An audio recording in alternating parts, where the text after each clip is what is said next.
حضرت عمر فاروق فرماتے ہیں کہ میں نے حضور سے عرض کیا، یہ بخاری میں موجود ہے، حضور آپ بھی سچے، قرآن بھی سچا، اسلام بھی سچا، پھر ہم دب کے صلح کیوں کریں؟ نبی پاک نے فرمایا عمر میں اللہ کا رسول ہوں، میں مرضی سے بات نہیں کرتا، وہی کہتا ہوں جو میرا رب مجھے حکم ارشاد فرماتا ہے۔ میں نے کہا یا رسول اللہ ہم نے فرمایا نہیں تھا کہ عمرہ کریں گے؟ تو حضور فرمانے لگے کہا تھا عمرہ کریں گے، یہ تو نہیں کہا تھا کہ اسی سال ہی کریں گے۔ کہتے ہیں میری نا ابھی وہ چونکہ جذبہ جہاد بڑا جوان تھا، میں وہاں سے نکل کے تو حضرت صدیق اکبر کے پاس 1 منٹ کے بعد آیا، میں نے ان سے بھی کہا حضور بھی سچے، قرآن بھی سچا، اسلام بھی سچا، تو دب کے صلح کیوں کریں؟ جناب صدیق کے بھی وہی جملے، وہی رنگ، حضور کی غلامی والا، فرمانے لگے عمر وہ اللہ کے رسول ہے، مرضی سے نہیں بولتے، وہی فرماتے ہیں جو رب انہیں حکم ارشاد فرماتا ہے۔ فرماتے میں نے فوراً کہا، عرض کی کہ ابو بکر حضور نے فرمایا نہیں تھا کہ عمرہ کریں گے؟ کہتے صدیق اکبر بھی مسکرائے اور فرمانے لگے عمر تجھے تیری مہر ہوئے، حضور نے فرمایا تھا عمرہ کریں گے، یہ تو نہیں کہا تھا کہ اسی سال ہی کریں گے۔ میرے بھائی آپ دوڑائیں، عقل کتنی دوڑائیں گے؟ عقل محدود ہی بڑی ہے، تھک جاتی ہے 1.5 منٹ میں۔ میں آپ کو ایک بات بتاؤں، ہمارے اسد فرمایا کرتے تھے جو بندہ علم رکھتا ہے اور عمل نہیں نہ کرتا وہ تو اداکار بن جاتا ہے۔ ناراض ہو گئے آپ لوگ؟ کیونکہ پڑھے لکھے لوگوں کا زمانہ ہے نا، تو کوئی ہر بندہ یہی نہ کہہ دے میں بھی BA ہوں، مجھے تو نہیں کہہ رہے کہیں، میں مجموعی بات کر رہا ہوں، چلے آپ میری بات کریں، میں اپنی بات کر رہا ہوں۔ جو بندہ علم رکھتا ہے اور عمل، فرمایا کرتے تھے کہ یہ تو اداکار ہے کہ اس کے اندر سے آواز کچھ اور آ رہی ہے اور باہر سے یہ کچھ، تو یہ تو ایک جیسا نہیں بیچارہ، اوپر سے کچھ اور ہے۔ ریاکاری ویسے بھی اداکاری ہی ہوتی ہے، کیونکہ جو آپ نہیں ہوتے وہ آپ کر رہے ہوتے ہیں، وہ ہوتی ہی اداکاری ہے، کوئی مانے اور کوئی چاہے نہ مانے۔ جب آپ عمل کرتے ہیں نا دین پر تو پھر بہت ساری تقریروں کی ضرورت نہیں رہ جاتی، پھر کسی عالم کا اٹھنا بیٹھنا لوگوں کو بتا دیتا ہے کہ یہ دین اس چیز کا درس دیتا ہے، پھر اس کا گفتگو کرنا، لوگوں سے ملنا جلنا، یہ اندازہ کر دیتا ہے کہ یہ بندہ ماسٹر کیا ہوا ہے اس نے، یا MPhil کا اسٹوڈنٹ ہے یا PhD کی ہے۔ لیکن اگر شعور ہی نہ آئے، پھر الفاظ کا گورکھ دھندا ہے، تو پھر تو وہ شیخ سعدی فرمایا کرتے تھے کہ لفظ تو طوطے کو بھی سکھا دیے جائیں تو یاد تو وہ بھی کر ہی لیتا ہے، جملے تو رٹ لیتا ہے نا، طوطا بھی کہہ دیتا ہے میاں مٹھو جوری کھانی ہے، تو صرف 2-4 دفعہ اور محنت کی جائے گی تو جملوں کا ہیر پھیر تو اسے بھی آ ہی جائے۔ دین عمل کرنے آیا، ذات رسالت کے معاملے میں کبھی بھی بحث نہ کریں کسی بھی۔ ہمیں بڑا مزہ آتا ہے آ کے پوچھتے ہیں جی وہ فلانا بندہ کہہ رہا تھا کہ نبی پاک صلی اللہ علیہ وسلم کو علم غیب نہیں، تو میں نے کہا اس بندے سے تو بعد میں بات کریں گے، پہلے تو بیٹھنا، تو نے سن کیسے لی یہ بات؟ ادھر آنا، تیرے ابا جی کو کہہ دے ان پڑھ ہے تو سنتا نہیں، اور تیرے سامنے کو رسول پاک کو کہہ کے چلا گیا اور تو آ گیا دلیل پوچھنے۔ میری بات کو سمجھے، امیر ملت پیر جماعت علی شاہ صاحب محدث علی پوری رحمت اللہ علیہ، پاکستان کا مطلب کیا ہے؟ دسی یہ گل ایسا تھی تحریک پاکستان، اس کا مطلب ہے یہ نعرہ اتنا پکا ہے کہ بچے بچے کی زبان پہ آج بھی۔ تو آپ کی کون سی سیاسی جماعت یہ نعرہ لگاتی ہے؟ تحریک لبیک پاکستان۔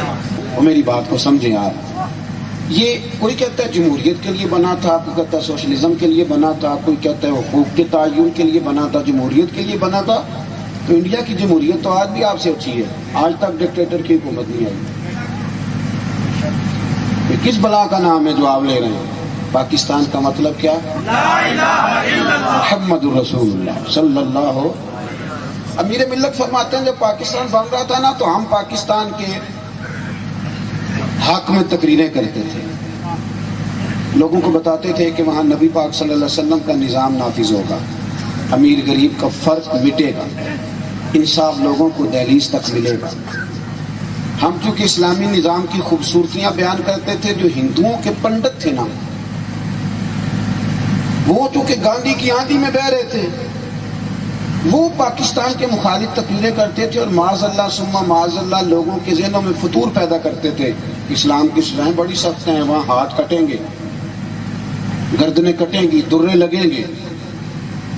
ان کو کیا پتا تھا کہ یہاں حکمران ہی وہ آ جائیں گے جن کا دور دور تک رشتہ کوئی نہیں اس کام سے، دور دور تک۔ یہ وہ نا لوگوں کو بتاتے تھے، انتشار پیدا کرتے تھے۔ امیر ملت فرماتے ہیں کہ ایک جگہ ہندوؤں کا جلسہ تھا، سارے ہندو ہی تھے، مسلمان کوئی نہیں تھا، تو وہاں ہندو پنڈت تقریر کر رہا تھا، تو اس نے نا گفتگو کرتے کرتے نبی پاک علیہ السلام کے بارے میں نا کوئی کمزور بات کر دی، معاذاللہ۔ کوئی مسلمان نہیں، اسپیکر چل رہا تھا، ایک ہی مسلمان بابا بیٹھا تھا، وہ بابے نہیں ہوتے جن کے پاس کئی رنگوں کا ڈنڈا ہوتا ہے، وہ ملنگ صاحب کہیں بیٹھے تھے دوری ڈنڈا لے کے کونے میں، ملنگ تلنگ آدمی تھا، اس کے کانوں میں آواز گئی معاذ اللہ کس نے حضور کے بارے میں صحیح جملہ نہیں کہا، اور اس ملنگ کو روکنا بھی کسی نے نہیں تھا۔ وہ ملنگ نا پیچھے سے اسٹیج پہ چڑھ گیا، کہتا میں نے پنڈت کے سر پہ ڈنڈا مارا ہے، مارا ایک ہی ہے، پر مارا ذرا تگڑا کر کے، پنڈت ڈھیر ہو گیا زمین۔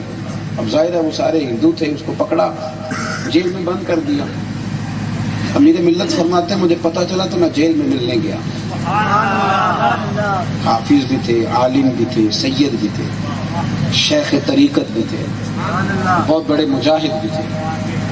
ماتم جب میں ملنے گیا نا، لوگوں نے بتایا یہ پیر جماعت علی شاہ صاحب ہے، تو اٹھ کے کھڑا ہو گیا اور ہاتھ باندھ کے نا اس نے جملہ ایسے کہا کہ میرے وجود پہ کپ کپی طاری ہو گئی۔ کہنے لگا شاہ جی معاف کرنا، مجھے سیدوں سے ملنے کی ادب اداب نہیں آتے، آپ نے کیوں تکلیف کی میرے جیسے بندے کی، مجھے نہیں ادب، تیری نسل پاک میں ہے بچہ بچہ نور کا، تو ہے عین نور تیرا سب گھرانہ نور کا، مجھے نہیں ادب اداب آتے حضور، کیوں تکلیف کی؟ تو حضرت امیر ملت کہتے میں نے اسے کہا نہ تو نے داڑھی رکھی ہے، نہ تو مسجد جاتا ہے، پر کام تو نے بہت بڑا کر دیا ہے۔ فرماتے ہیں رو پڑا، کہنے لگا حضور مسجد نہیں جاتا میری غلطی ہے، داڑھی نہیں رکھی میری غلطی ہے، میرے لیے دعا کریں، پر حضور میں گناہ گار ہوں، پر اپنے نبی کا غدار تو نہیں نا۔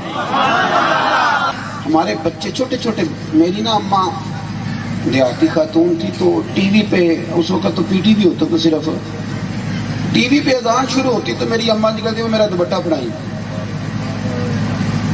ٹی وی پہ اذان ہو رہی ہے، تو میں کیونکہ تھوڑا بہت مدرسے پڑھنے لگا تھا، تو مولوی اب مسئلہ نہ بتایا تو تب بھی کئی دفعہ بد ہضمی ہو جاتی ہے۔ میرے سامنے مسئلہ آیا، میں نے کہا اماں جی ایک کدو کوئی فرض ہے ٹی وی تے بانگ ہو رہے تھے دوپٹہ لینا، اور دوسرا یہ تو اذان ٹی وی کی ہے، ہمارے اوپر تو اس اذان پہ نماز پڑھنا ضروری ہے جو مسجد میں ہوگی۔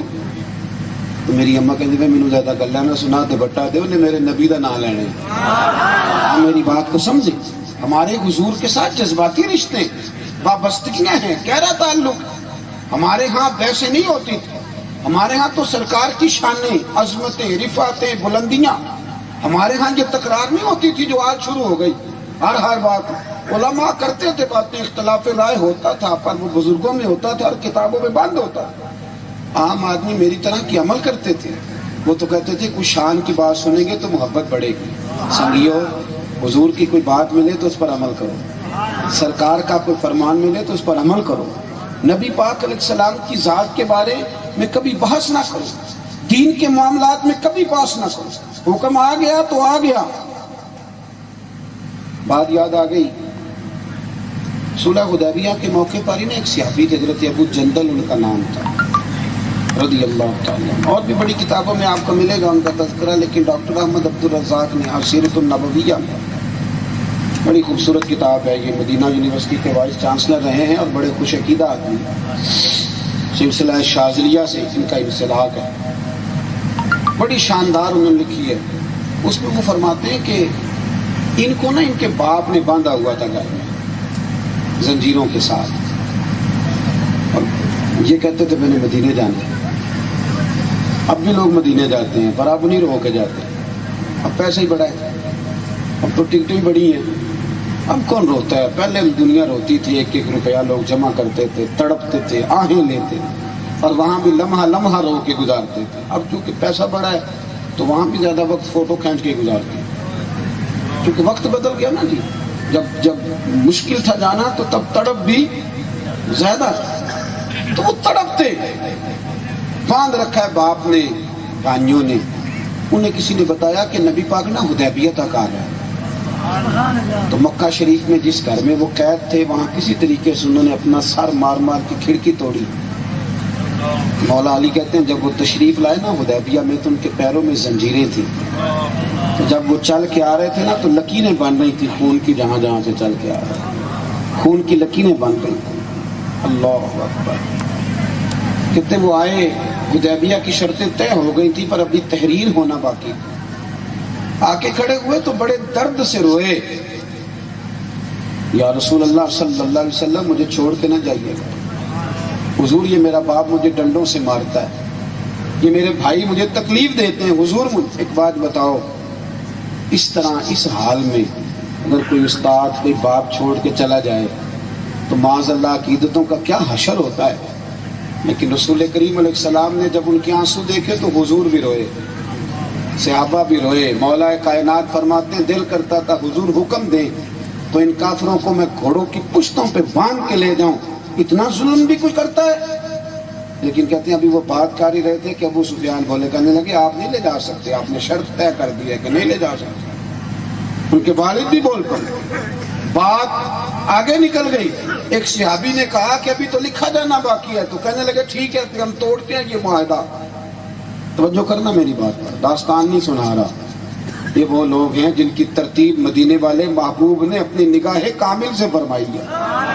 اس دھرتی نے یہ نظارے دیکھے ہیں، اس طرح دین پہ چلنے کا مزہ آتا ہے. پھر انسان پھر صبح فجر پہ اٹھنا بوجھ نہیں بنتا، پھر وہ بہانے بازی نہیں کرتا کہ میرے سے فلانا کام نہیں ہوتا. پھر تو میرے بھائی اسے کچھ چیز کھینچ کے لے جاتی ہے اللہ کے گھر میں. حضرت ابو جندل جب روئے انہوں نے کہا نہیں آپ لے جا سکتے. تو میرے رسول کریم اٹھے، حضور ان کے قریب گئے اور پہلے نبی پاک صلی اللہ علیہ وسلم نے نا ان کو سینے سے لگایا. وہ فرماتے میرے پاس جتنے آنسو تھے میں نے کھول کے بہائے. جی کرتا ہے میرے سونیا کوئی درد پرانا ہی چھیڑا، کھول کے روئے. فرماتے ہیں پھر نبی پاک نے پہلے انہیں تھپکی دی اور پھر اپنے ہاتھوں سے حضور نے ان کے آنسو پوچھے. کیا کسی درویش کا جملہ ہے اور کتنا ہی عالیشان ہے. وہ کہتے ہیں ایک باری میری آنکھیاں چوں اونا نے اتھرو پونجے سن، ہن تے چسکا پہ گیا رونے دا، ہن تے چسکا پہ گیا رونے دا، تے ہر ویلے آہو زاری دا. سرکار نے آنسو پوچھے اور پھر نبی کریم صلی اللہ تعالی وسلم نے ایک جملہ کہا. فرمایا ابو جندل تیرا تھوڑا امتحان باقی ہے، تیرا تھوڑا امتحان تھوڑا سا باقی ہے، میرا دوسرا حکم آنے تک تم نے صبر کرنا ہے. حضرت ابو جندل نے بات سنی، سرکار کی قدم بوسی کر کے ذرا پیچھے ہوئے تو ان کے گھر والوں نے نا یہاں سے گریبان سے پکڑا، کھینچ کے کہنے لگے چل. بڑا شاندار جملہ لکھا ڈاکٹر صاحب نے. حضرت ابو جندل اٹھ کے کھڑے ہوئے تو کہنے لگے اپنے باپ سے بس کر چھوڑ دے. اس نے کہا معاذ اللہ وہ تجھے لے کے نہیں گئے، چل اب میں تجھے باندھوں گا. کہنے لگے ابا اب اس طرح نہ کر، میرا تو ایمان اور بڑھ گیا کہ میرے نبی وعدوں کے پکے ہیں. کہنے لگے اب اس طرح کر، اب نہ یہ تو میرے ہاتھ بھی کھول دے میرے پیر بھی کھول دے، اور اب تجھے مجھے باندھ کے رکھنے کی ضرورت نہیں، اب تو مجھے بتا دے میں نے کس کمرے میں قید ہونا ہے. اس لیے کہ اب میں تیرا قیدی نہیں، اب میں محمد عربی کے حکم کا قیدی ہوں.